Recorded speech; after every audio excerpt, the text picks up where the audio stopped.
It's indeed a pleasure for me to participate in this Protect Our Planet Ocean Virtual Summit, also to mark the World Oceans Day. This is a topic that is very close to my heart. I've been working on this matter while I was Prime Minister and also of my country, Portugal, but also in the European Commission. I was mainly focused on issues of governance of the oceans and also sustainability.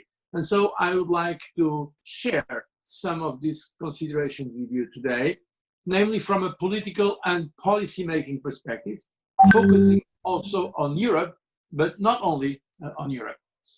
But let me start by paying tribute to the late Dr. Pachauri, that unfortunately left us some time ago. I know how committed he was to the agenda for sustainability and also the fight against climate change, and I'm sure that he will be proud to see his son and all of us today going on with this fight against climate change and for sustainability. So the oceans hold a key to the future. They offer great potential for boosting growth, while they play a key role in regulating the climate system. But they are under threat from overexploitation, climate change, acidification, pollution, and declining biodiversity. And there are also very serious and worrying issues of security and safety, various forms of crime in the sea, from illegal fishing to illegal trafficking, including the trafficking of human beings, to piracy.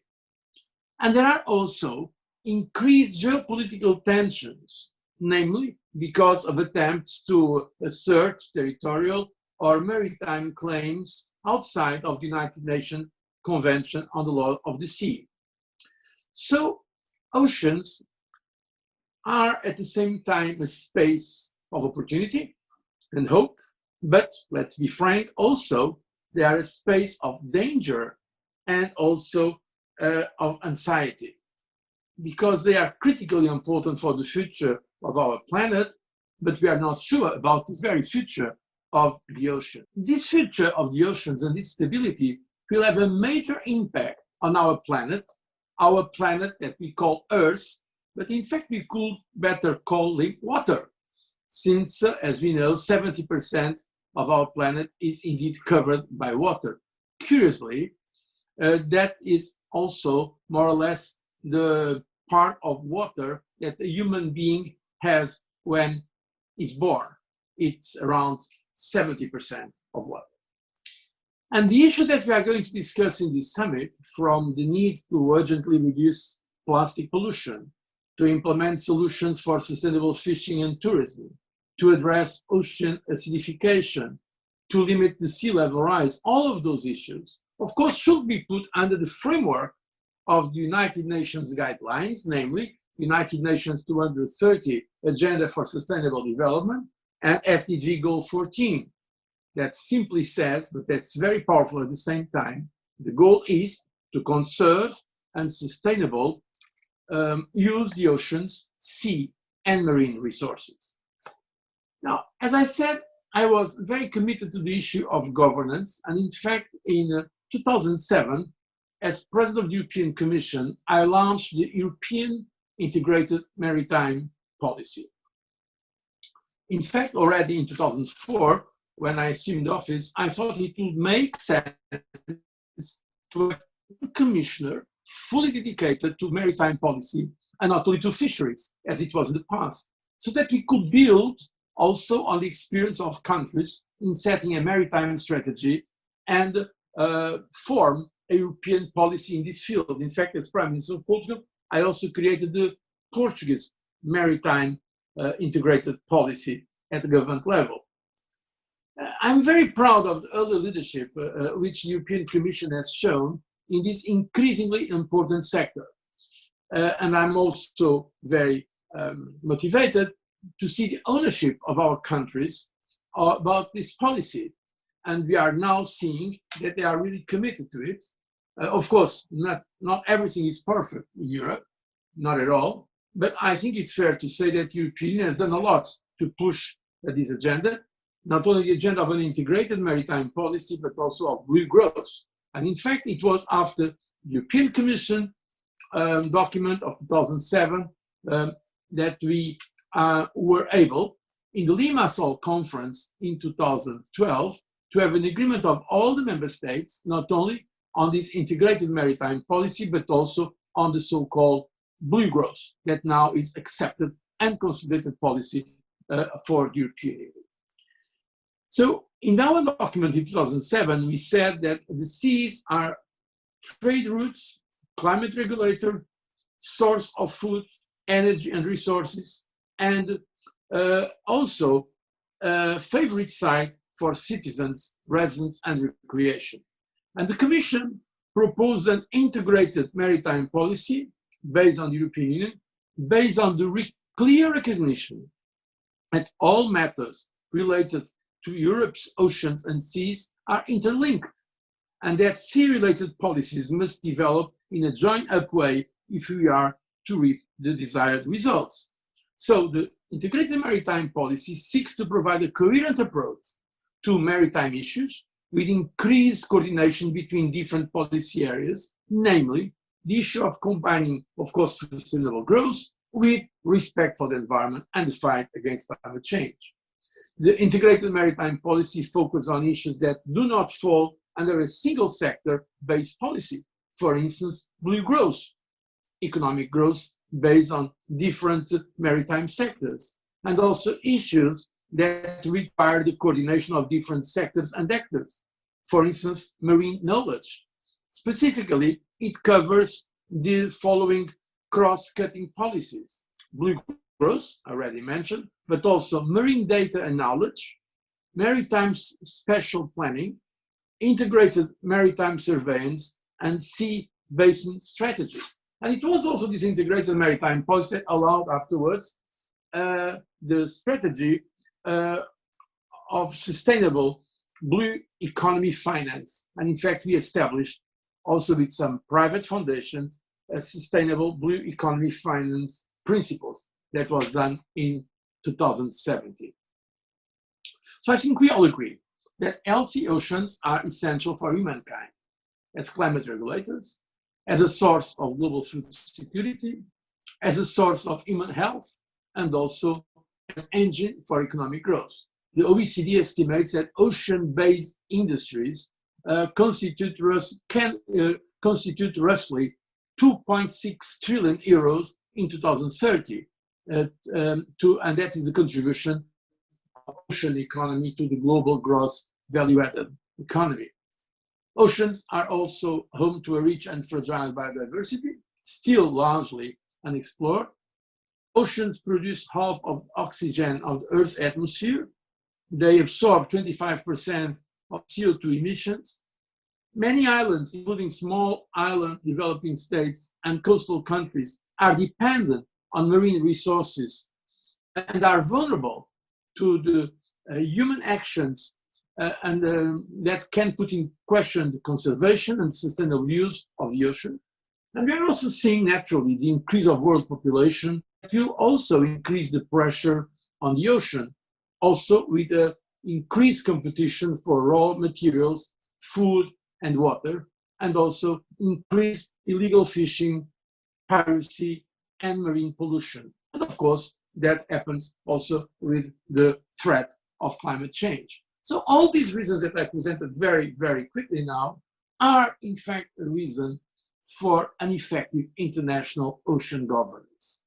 And the Commission, that was already after my leadership in the Commission, but of course in the good continuation of our goals, introduced it in 2016 together with the High Representative of the European Union, a strategy or a communication for international ocean governance. And I insist on that matter that I'd like to focus on this today, knowing that other speakers are going to speak about other matters. This international ocean governance is about managing oceans and using their resources in a way that keeps oceans healthy, productive, safe, secure, and resilient. The reality is today around 64% of the oceans, according to the European experts, around 64% of the oceans are outside the border of national jurisdiction. But it's true that there is, under the overarching United Nations Convention on Law of the Sea, a plethora of jurisdictional rights, institutions, and specific frameworks that have been set up to organize the use of oceans. But there are problems of coordination, of implementation, of enforcement, overlapping, and many gaps. So we need to address this issue. That's why the European Union has put forward that strategy for our world's oceans with 3 priority areas and many sets of actions. Let me just mention the 3 most important priority areas. First of all, improving institutional framework. Second, the sustainable management to reduce the human impact on the oceans. And third, investing in knowledge and data for the ocean. So very briefly on the improving the institutional framework, it's about rules for the seas that work for all, to ensure rules are properly implemented and that any regulatory gaps are filled. For instance, covering gaps in the current United Nations framework, and more to protect biodiversity in areas beyond national jurisdiction. On sustainable management to reduce human impact, the European Union announced a step-up work with international partners to agree on joint action to mitigate climate change and restore marine and coastal systems. On investing in knowledge and data for the ocean, namely protecting the fish stocks for the future, the European Union agreed to fight illegal, unreported,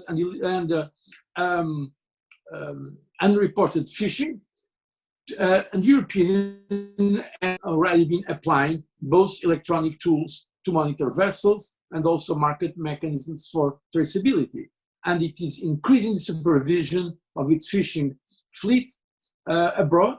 It will also promote international action to identify vessels wherever they operate. Because, as we know, at least 15% of catches worldwide are estimated to be illegal. Afterwards, there are many other sectors of actions. I will not go in detail. Working together for the oceans, the national parks, namely planning of sea space on a global level by 2025. That's a very interesting idea of the national ocean parks that are being developed. The safety and security of high seas, many initiatives that have been taken, by the way, some of them quite successfully, namely in the east side of Africa, and also mapping the deep, namely building on the success of the European Union Blue Data Network. That is a cooperation of more than 100 research institutions that share information on an open platform about this blue data. Now, and there is a specific issue, and I like to conclude with a very specific point because I think it's sometimes better to have a specific conclusion on plastic.